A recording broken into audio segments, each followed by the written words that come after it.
baloney. The whole thing always gets back to drugs.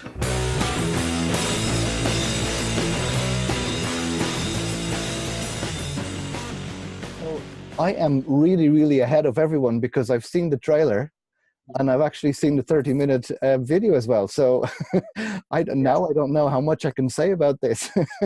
Well, I'm very much interested in hearing. You gave me shared a little bit with me, but let people know what you think, because I think it's important for people.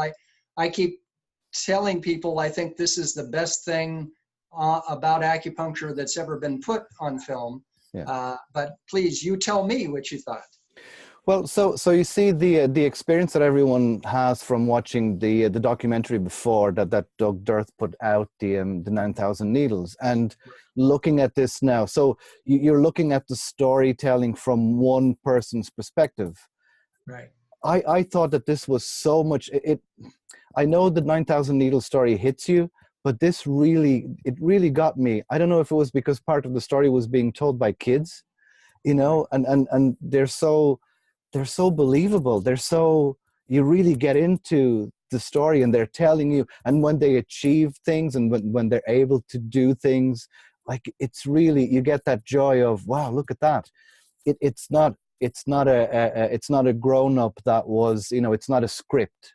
Right. It's a kid enjoying something that they don't have the concept of what the acupuncture needle is or what it does. It's just that fascination about, look at what this did for me. Right. Well, Sandro, seriously, one of the things I've felt in my heart for so many years, for decades now, is that for acupuncturists, okay, we're not surgeons that are snatching life out of the jaws of death, with our treatment, but that doesn't mean that we don't provide what can literally be a life-saving, life-changing service. Yeah. And in this film, you see that. You see two children with very serious brain cancer. One of the children, in recovering from the surgery, had a very serious stroke. And we hear from the parents.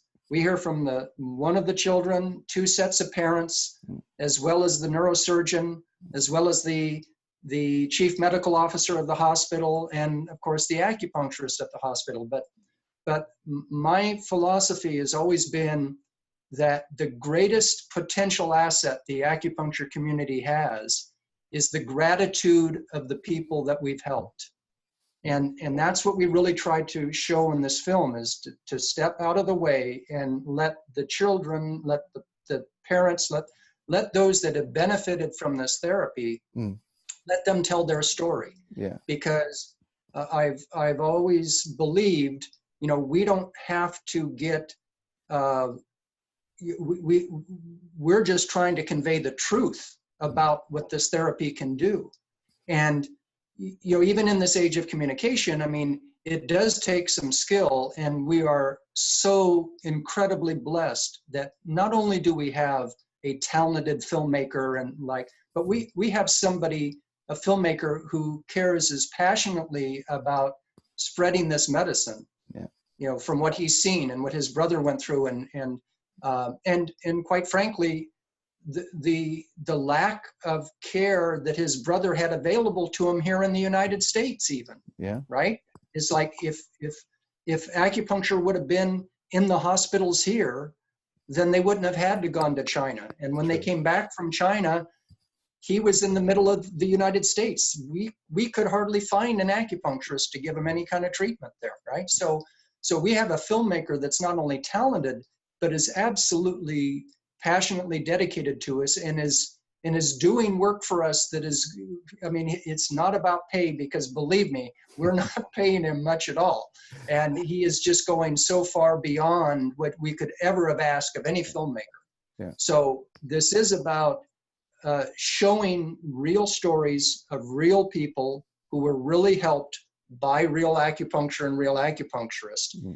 And it not only is the best way to convey the message, but it also I hope, I hope so much it will be seen as a source of pride by acupuncturists. Mm. This is something that we can point to and say, yeah, we can do this kind of work. It's important work. Yeah. And we need to get it out to more people. So that's a very good point, because that's one of the things that I got. I watched it a few times just to have a different perspective and make a few notes as well. But it was really the talking to the parents. You can almost sense that gratitude in their voices as well, because it's not about the technicalities of how it works, and it wasn't complicated. It was just them there telling their story and going like, we are so thankful for this. That's right. And that's, that being the start of it, and then hitting you that you actually get to hear from the kids as well. It's empowering, and it really shows to other people that, it doesn't matter if you're young, old, believing in the system or not. It can help you, and it's so genuine. There's a very good word. It's so genuine. It's so open that you can really. I felt that I could really relate to the story. That's right. Well, thank you for that. And one of the pieces I just loved, and believe me, zero was scripted. Zero was. This was. I contacted Ruth McCarty, the acupuncturist. Amazing. I mean, if you think about this, Sandro, you think about the patient base that Ruth McCarty has in this hospital, the types of patients that she sees on a regular basis. This is literally life and death stuff every day for her. But I contacted her and said, I really wanted to do some kind of filming in a children's hospital so we could see kids getting acupuncture. I felt it was important on many levels, including, the kids don't bother about the needles, so it's not painful. And if the hospital administrators let acupuncturists work on kids in the hospital, it must be, they wouldn't do that frivolously, right? It has to be seriously vetted in order to do that. So there was a bunch of different layers I wanted to get out there, but it was just like, say, Ruth, could you have some patients or some parents of patients that would like to talk to us? Or maybe could we talk to some of the other doctors, or maybe an administrator in the hospital? And she's like, sure, no problem. And she just brought us people, and Doug just showed up and started asking questions. And that's all it was. There was no planning that we want to go from here to get to there. This was just the reality of these people's experiences. And I think being real and honest is always best. But one part of the one interview that I love so much is when Doug is saying, well, some people want all this black and white evidence. And then I hear from this mom how, your child couldn't smile, and then got acupuncture. Now he can smile. And we capture this incredible smile, this young boy. And the mom says, she goes, well, if you really want to know what works, ask moms. She's talking about ask the moms of kids with cancer. Yeah. Right? He goes, because we don't have time for anything that doesn't work. Look at the waiting rooms, and you look at Ruth's waiting room, and you see these moms with their kids there, and this works, right? So I now to the acupuncture skeptics or whatever, those, people, they're going to look at, oh, that's just anecdotal. But let me tell you, when other parents of children in similar situations with these type of devastating health issues, when those parents see these parents talking about their experiences, I believe what is going to happen is parents are going to say, why can't I get that for my child? Absolutely. And that is part of what we're trying to do with the film. Is something I would really like people to understand. As powerful as I think just watching this film is, and as excited as I am to finally be able to put a project like this together, we don't want to just throw material out there. The Acupuncture Now Foundation wants to especially focus on subject matter that will have calls to action that will actually really move the acupuncture profession and who we're treating and how many we're treating forward. So with this film, what we are proposing to the acupuncture community, and we can't do this alone, we absolutely need help, But what we are saying is, look, we believe that if the acupuncture community gets behind this film, and behind it, I mean subscribing to YouTube, sharing on Facebook, telling everybody that they know, go watch this film.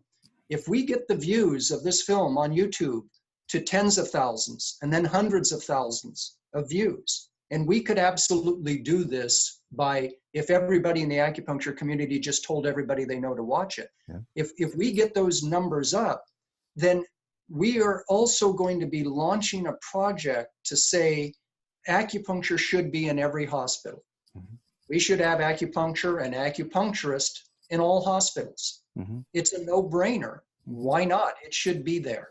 And here's a hospital that did it. So when you have, it's one thing for the acupuncture community to say acupuncture should be in all hospitals. But when you start to hear from hundreds and thousands of parents saying, why can't my child get this service in your hospital? That is going to change the mindset of the hospital administrators. Mm-hmm. It's one thing for us to come to them and say, you should do it.